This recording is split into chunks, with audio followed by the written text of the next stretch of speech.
네, 조국 전 장관의 부인 정경심 교수가 법원의 영장 발부로 오늘 새벽에 구속 수감됐습니다.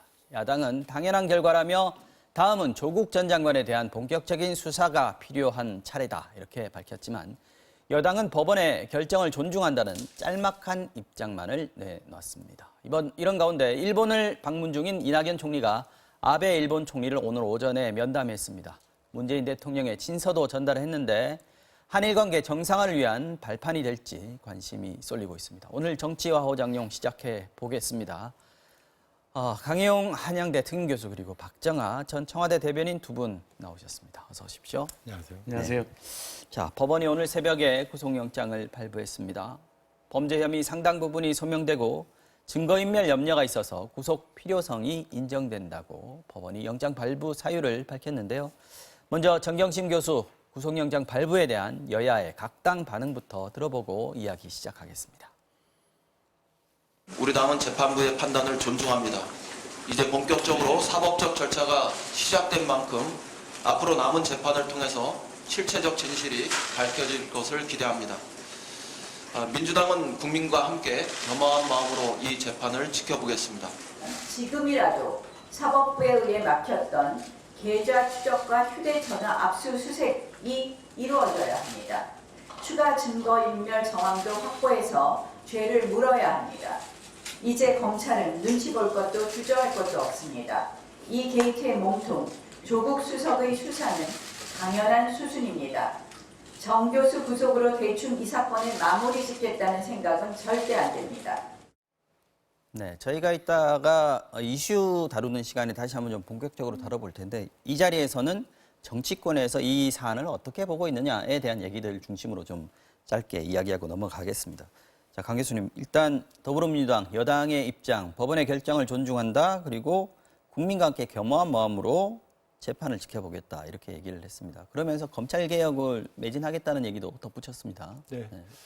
일단 지난 2개월가량 우리 사회를 뒤흔들었던 그다음에 조국 장관 가족에 대한 수사에 대한 어떻게 보면 첫 번째 판단이 있겠죠. 물론 전에 조국 동생에 대한 판단도 일부 있었습니다만 네.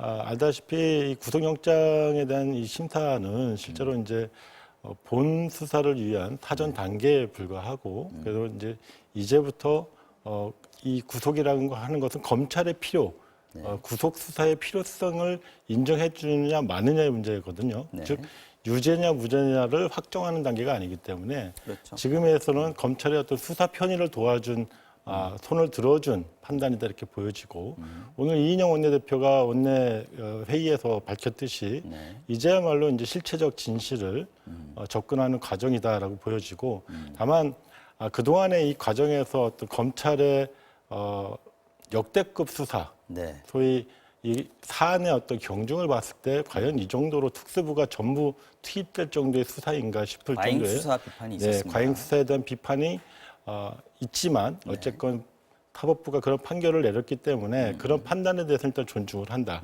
그리고 그 부분에 대해서 향후에 어떤 방어권이 제약되지만 그 속에서 실체적 진실을 확인하는 과정에 대해서 겸허하게 들여다보겠다. 이런 입장을 일단 개진한 것으로 보여집니다. 네, 말씀하신 대로 유무죄를 판단한 것은 아니지만 법원이 어쨌든 검찰의 입장에서 소명이 됐다. 혐의가 어느 정도 소명이 됐다는 일차적인 판단이 내려진 것까지는 맞는 것 같아요. 그렇죠. 그래서 아마 야당도 지금 이제 뭐 당연하다라고 얘기를 하고 이제 조국 장관 수사해야 된다 이렇게 얘기하고 영장 청구라는 게 유죄 무죄를 가르는 건 아니니까 분명히 이거는 좀 전제를 하고 가는 건데 사실은 정경심 교수가 받고 있던 혐의라는 11가지 중에서 상당 부분이 법원이 좀 받아들인 것 같아요. 그러니까 특히나 증거인멸 관련한 부분들은 더 최근에 이제 노트북의 행방도 아직은 묘연한 상황이고 최근까지도 그 자산 관리해왔던 김경록 씨와 그 증권사 직원을 통해서 이제 입맞춤했다는 정황도 나오고 뭐 이런 것들을 법원이 판단을 한 것 같고 예상보다 사실은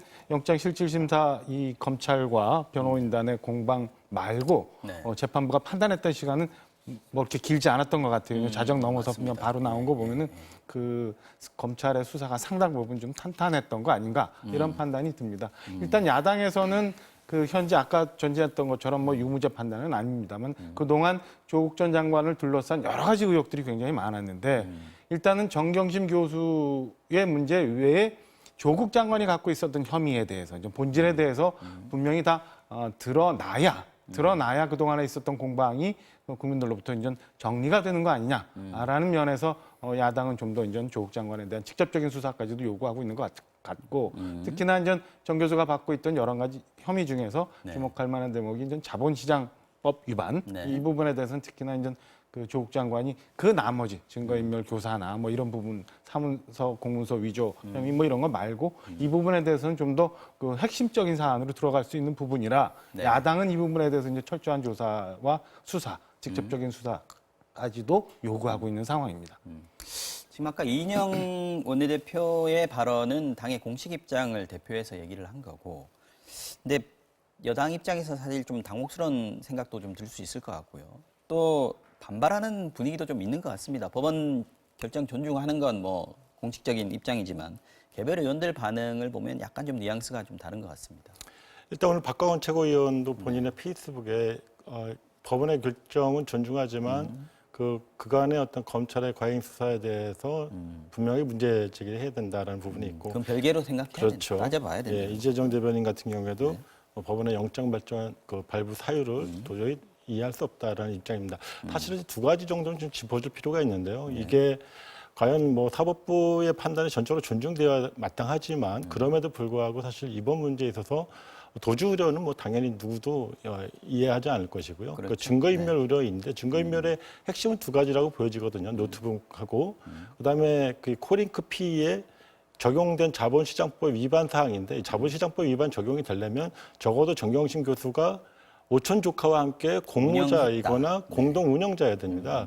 그 과정에 대해서 소명하기 어려운, 즉 이걸 증거인멸을 하려면 사실 오촌 조카를 만나서 뭔가를 해야 되는데 지금 현재 오촌 조카는 구속 중이고 면회가 제한되어 있는 상태입니다. 그래서 사실상 증거인멸 우려가 없다고 하는 부분이고요.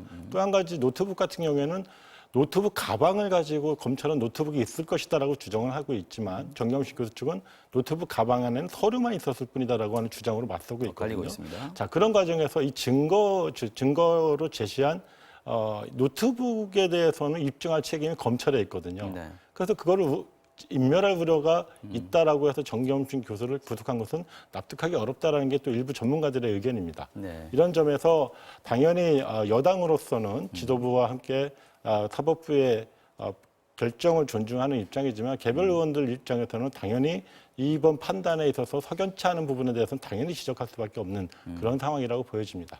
지금 청와대 뭐 기자들이 물어보면 뭐 뻔한 걸 왜 물어보냐 정도의 대답이 돌아오고 공식 입장을 아마 내는 거는 자제하고 있는 것 같습니다만 그런데 청와대도 그렇고 정경심 교수의 구속이라는 게 이 지금 조국 사태에서 하나의 쉼표 정도는 전환점 정도는 될 수 있을 것 같은데 앞으로 전국에도 상당히 영향이 좀 있을 것 같아요. 계속 영향을 미칠 것 같고요. 그다음에 조국 전 장관 사태가 사실은 우리 사회에 미친 영향이 상당히 많이 있다고 저는 봅니다. 뭐 사회 문제, 정치적인 문제, 뭐 여러 가지 문제에 있어서 그렇기 때문에 이 결과가 어떻게 드러나느냐에 따라서 우리 사회가 그동안 겪었던 이 몸살앓이의 결과가 그래도 좀 낫지 않을까. 그러니까 그 결과를 통해서 한 걸음 더 앞으로 나가야 되니까 그렇기 위해서라도 지금까지 쭉 드러났던 여러 가지 혐의나 의혹이나 이런 것들이 명명백하게 이제 드러나고 진실로 드러나고 사법부의 판단과 유무죄의 판단은 별개더라도 이를 통해서 전체 국민들이 사회적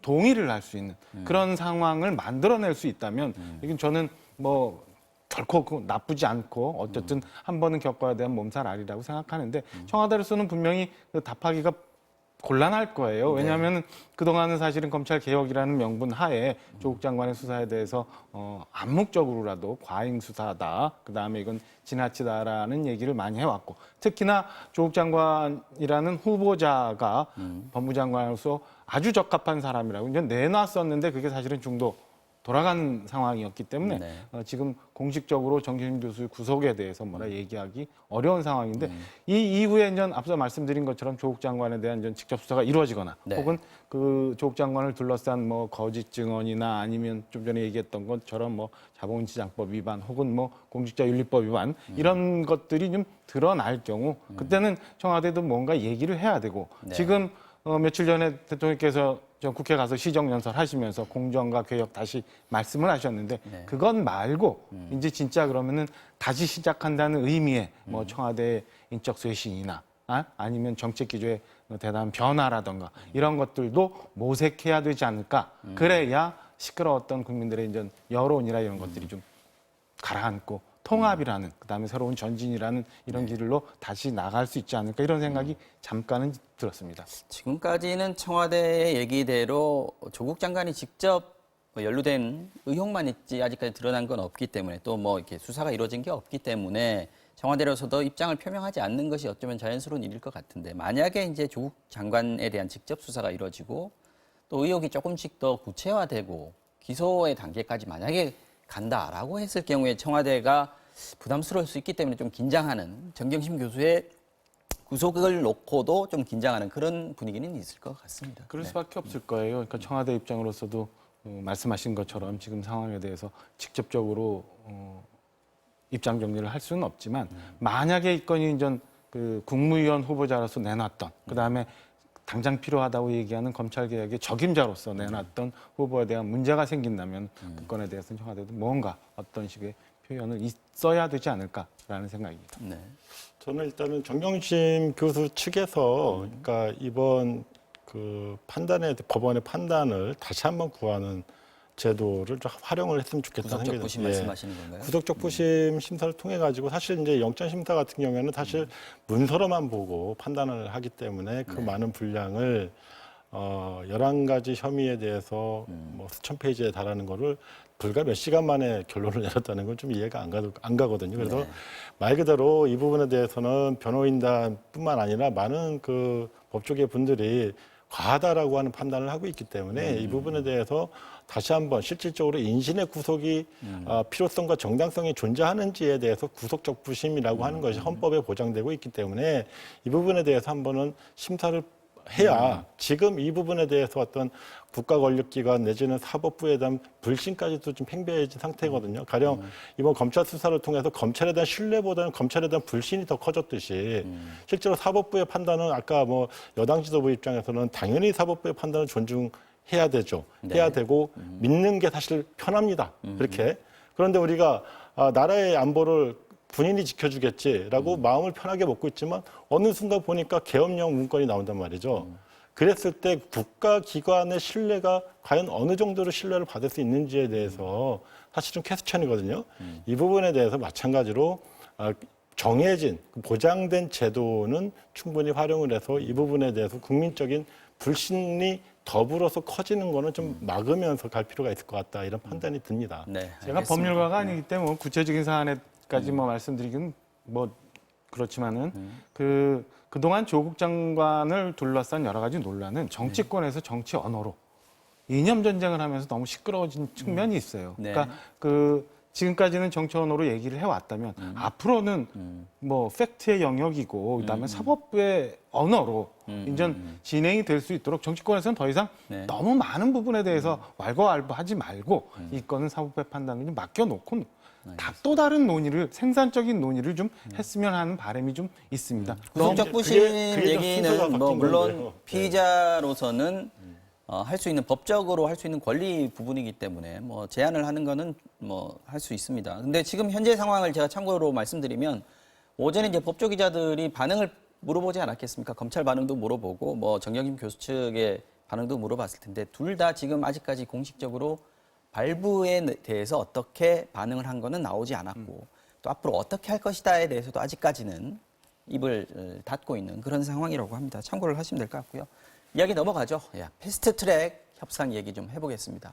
어제 투트랙으로 협상이 있었는데 예상대로 별 성과는 없었던 것 같습니다. 자, 어제 선거제 개편하고 사법제도 개혁 관련해서 진행을 했습니다. 여야 3당 회동 직후에 어떤 반응이 나왔는지 먼저 좀 들어보겠습니다. 선거법과 관련해서 각 당의 의견들을 개진하고 그래서 서로 공유하는 시간을 가졌고요. 수사 대상이 특정돼 있는 이런 공수처, 이런 특별 공수처 같은 법안은 이런 제도는 전 세계 어느 나라도 없어요. 어떻게 좀 합의가 됐으면 좋겠다라고 하는 의견들 뭐 그런 걸 했어요. 근데 거기에 구체적인 내용들은 좀 지금 뭐 말씀드리기가 좀 뭐하고. 네, 지금 어저께 두 가지의 회의가 동시에 열렸기 때문에 지금 저 인터뷰도 좀 섞여 있는데요. 앞서 이인영 원내대표하고 오신환 원내대표 세 번째 이 두 분은 선거제 개편 관련한 회동을 했던 내용에 대해서 얘기를 한 거고 중간에 자유한국당 권성동 의원 같은 경우는 사법개혁법안 관련해서 실무회의를 했던 그에 대해서 공수처와 관련해서 얘기를 했습니다. 자, 민주당이 29일 날 본회의 상정을 하겠다라고 의지를 밝혔었는데 지금 협상이 이 정도로 진행되고 있다면 아무것도 진전이 없다면 사실상 물 건너갔다 이렇게 봐야 되는 거죠. 일단 이제 오늘부로 4일 정도 남았죠. 그래서 네. 오늘 이인영 원내대표는 이제 한나라 자유한국당하고 더 이상 얘기할 수 있는 계제가 없을 것 같다는 판단을 어제 대화를 통해서 확인했다라고 얘기를 하면서 네. 여야 사당 대표 즉 자유한국당 빼고 예, 그 과거에 이제 패스트 트랙을 갖게 동시에 추진했던 여야 사당 대표 간의 대화를 전면적으로 추진하겠다라는 입장을 밝혔습니다. 그것이 이제 과연 결국에는 이제 두 가지가 맞서고 있는 것이거든요. 그러니까 더불어민주당 같은 경우에는 공수처 설치를 우선적으로 처리하자는 입장이고 그다음에 지금 어떻게 보면 상정 시기는 크게 의미가 없을 것 같습니다. 어차피 선거법 개혁이 이제 다음 달에 올라오기 때문에 그런 입장이고 그다음에 이제 3, 4, 5당의 입장은 먼저 우리가 패스트트랙 처리할 때의 정신대로 처음 합의대로. 선거법 처리를 먼저 하고 그다음에 사개특위안을 논의하자 이런 입장입니다. 그렇죠. 그런데 그 중간에 사실 오신환 바른미래당 원내대표가 이런 얘기를 합니다. 그러니까 검경 수사권 조정이 되면 공수처가 뭐 필요하냐?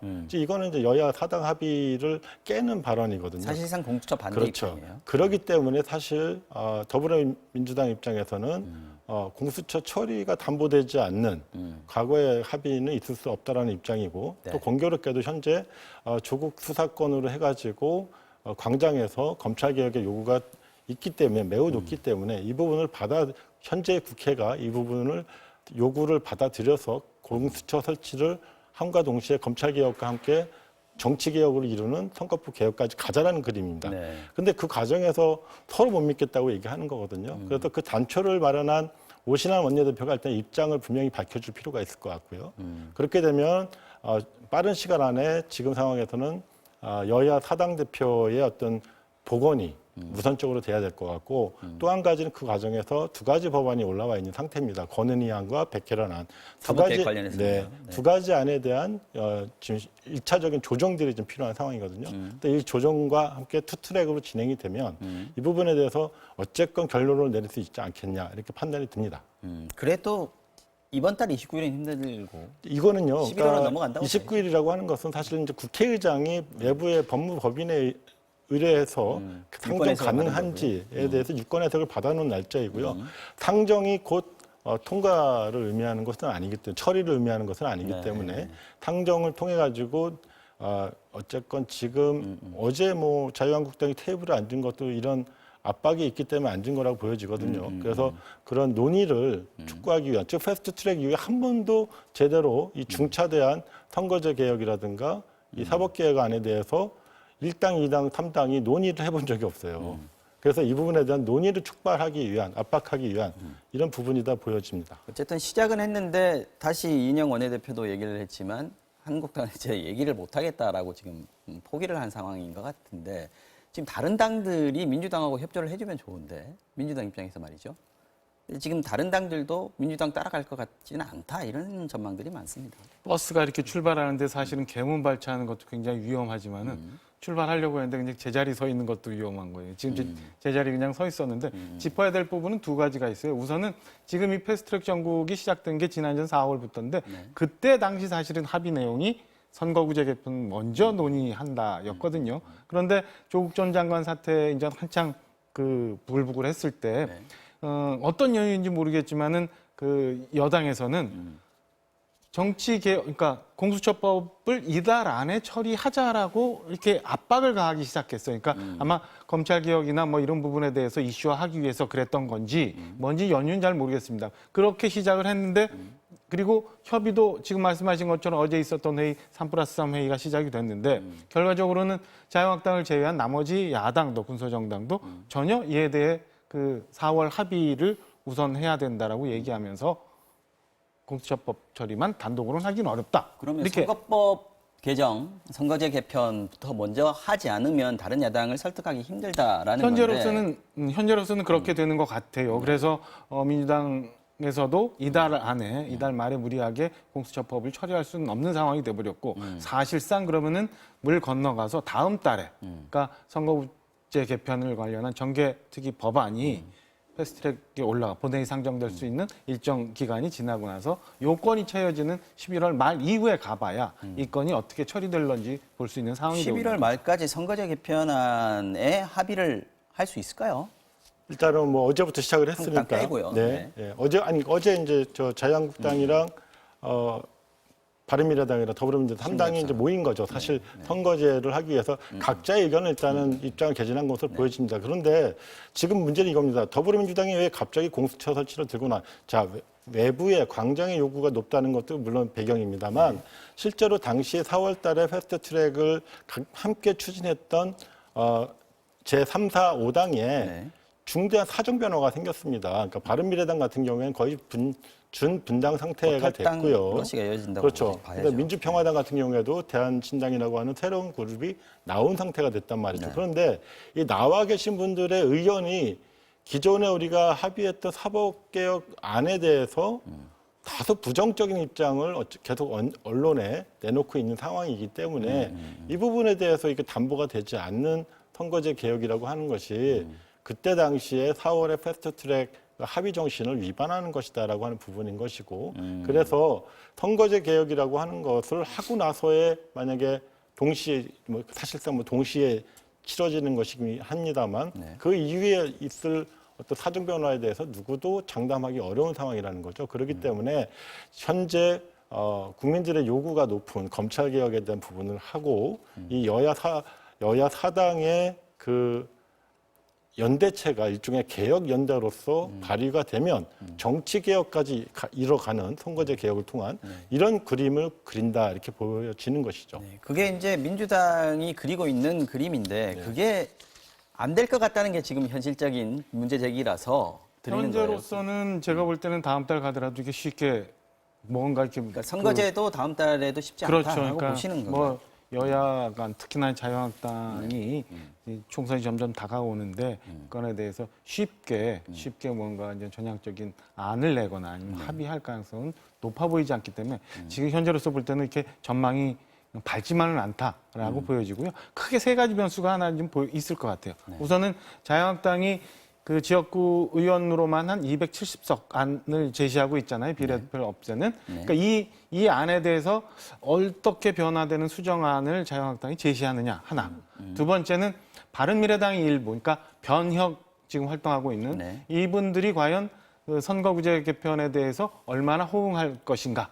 마지막은 그 지역구가 없어지고 있는 이게 사실은 좀 무기명 투표가 될 테니까 지역구가 없어지게 되는 민주당 현역 의원들이 이 건에 대해서 얼마나 호응할 건가 이런 것들을 좀 봐야 이 두 가지 중요한 개혁 법안들이 통과하느냐 안 되느냐를 가름해 볼 수 있을 거라고 보여집니다. 네, 지금 뭐 갑갑해 보여도 또 정치라는 게 어느 순간 또 합의가 이루어질 수도 있는 부분이기 때문에 좀 뭐 살아있는 생물이라고 얘기를 하니까 한번 지켜보도록 하겠습니다.